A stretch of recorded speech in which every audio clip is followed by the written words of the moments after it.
Hai semua, nama gue Steven. Selamat datang di WWB, Waktu Wibu Berulah, di mana kita akan membahas kekocakan-kekocakan di sekitar wibu yang telah ramai diperbincangkan. Jadi, mari kita awali dengan foto ini.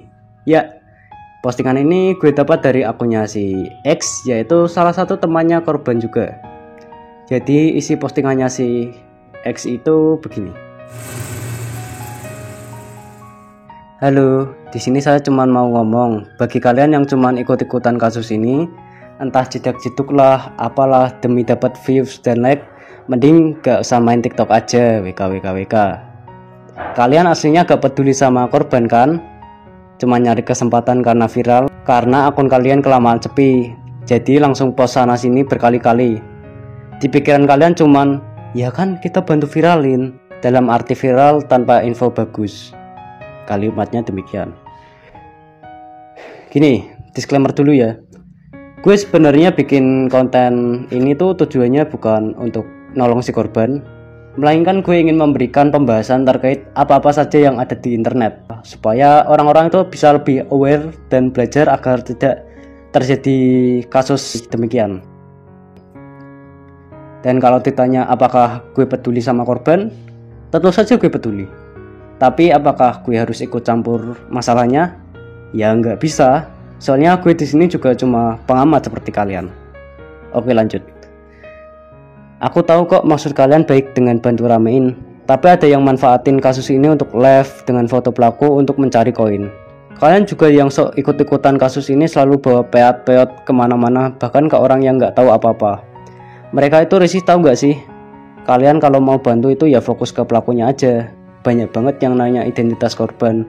Bahkan ada yang pura-pura mau bantu demi dapat identitas terus pergi.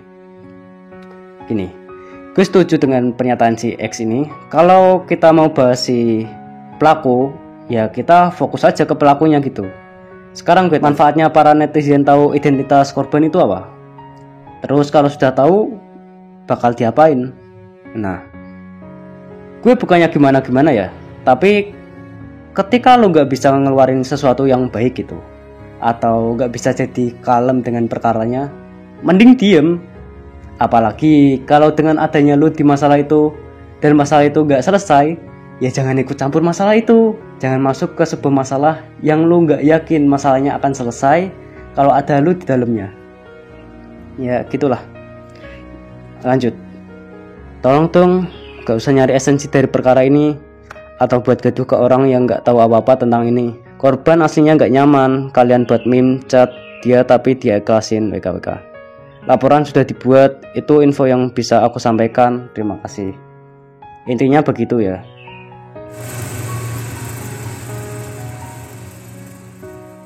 Nah, di postingan si X ini terlihat kan kalau katanya si korban sudah membuat laporan terkait kasus tersebut.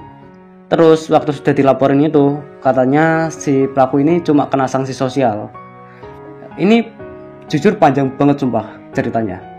Kalau lu mau baca, lu datang aja ke TikToknya si gue ini. Gue cuma bakal jelasin intinya aja. Jadi temennya si korban itu sebut aja si A ya. Ini datang ke gue ini dan memberikan kabar terkait kelanjutan kasusnya si F Firkun ini. Jadi waktu si A dan keluarga lagi di mall, tiba-tiba bundanya korban itu menelpon dan menanyakan si korban. Dikiranya si korban dan temennya ini lagi kerja kelompok, yang padahal mereka ini berbeda kelas. Nah terus si A ini nelpon si korban karena merasa ada yang gak beres. Sebelumnya dia tuh juga cerita si pelaku ini mau pergi ke Tangerang menghibur si korban.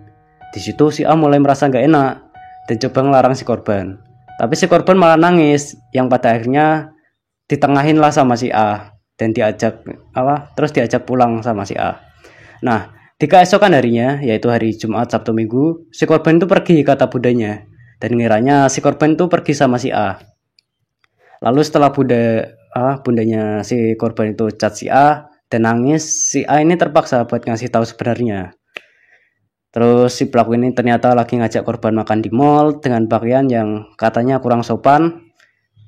Terus di situ si A juga langsung manggil korban dan si pelaku untuk diajak ngobrol. Tapi setelah ngobrol si korban itu malah nangis. Di situ si A khawatir dan ingin si korban cepetan pulang. Di situ si pelaku mulai panik tuh dan si A sadar kalau ada yang gak beres sama si pelaku. Singkatnya, ayahnya si A ini tahu gitu kalau si korban habis diapa-apain sama pelaku. Terus akhirnya mereka langsung cabut, pergi nganterin si korban pulang. Waktu sudah sampai, si bundanya tuh langsung nangis ngeliat anaknya. Terus si pelaku ini akhirnya datang buat klarifikasi. Terus si A ini diajak bundanya korban buat pergi ke kamar, dan beliau ini nangis sejadi-jadinya.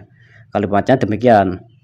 Di situ si A cuma bisa meluk si bunda dan ikut nangis. Ternyata setelah dicari tahu lagi, semua catnya ternyata sudah dibaca sama bundanya, yang pada akhirnya mereka mutusin buat ke polisi dan ya dilaporkanlah kasus ini. Pada akhirnya si pelaku cuma dapat sanksi sosial saja. Ya kesimpulannya begitulah. Jujur gue agak kurang setuju dengan sanksi yang diberikan ke pelaku. Karena apa? Karena menurut hukum online.com, ini gue gak tahu valid atau enggak ya. Kalian yang anak hukum bisa coba bantu gue. Menurut hukum online.com, sebagaimana yang telah ditetapkan, ini panjang banget, kalian bisa baca sendiri. Jadi intinya itu, undang-undang sekarang itu tidak mengenal istilah suka sama suka untuk persetubuhan dan pencabulan terhadap anak. Meskipun dilakukan atas dasar suka sama suka, posisi anak tetap sebagai korban walaupun anak yang minta berhubungan badan atau dicabuli oleh orang lain. Kalimatnya begitu. Terus, ini berarti atas dasar suka sama suka dalam persetubuhan yang melibatkan anak tidak dapat dijadikan alasan bagi pelaku untuk menghindar dari jeratan hukum. Jerat hukum bersetubuh dengan anak mengenai persetubuhan dengan anak serta perbuatan cabul diatur dalam pasal 76D dan 76E UU 35 tahun 2014 sebagai berikut. Pasal 76D UU 35 tahun 2014, setiap orang dilarang melakukan kekerasan atau ancaman kekerasan memaksa anak melakukan persetubuhan dengannya atau dengan orang lain. Lalu pasal 76E UU 35 tahun 2014, setiap orang dilarang melakukan kekerasan atau ancaman kekerasan, memaksa, melakukan tipu muslihat, melakukan serangkaian kebohongan, atau membujuk anak untuk melakukan atau membiarkan dilakukan perbuatan cabul. Begitu. Gue nggak tahu ya, mungkin polisinya lupa atau ini memang keputusan dari pihak keluarganya, jadi ya gitu. Gue sebenarnya capek banget ngurusin kasus beginian, cuma ya mungkin untuk seminggu ini gue mau istirahat dulu. Bro, gue juga butuh menikmati itu bro. Jadi ya segitu dulu kasusnya si Verkun. Jadi ya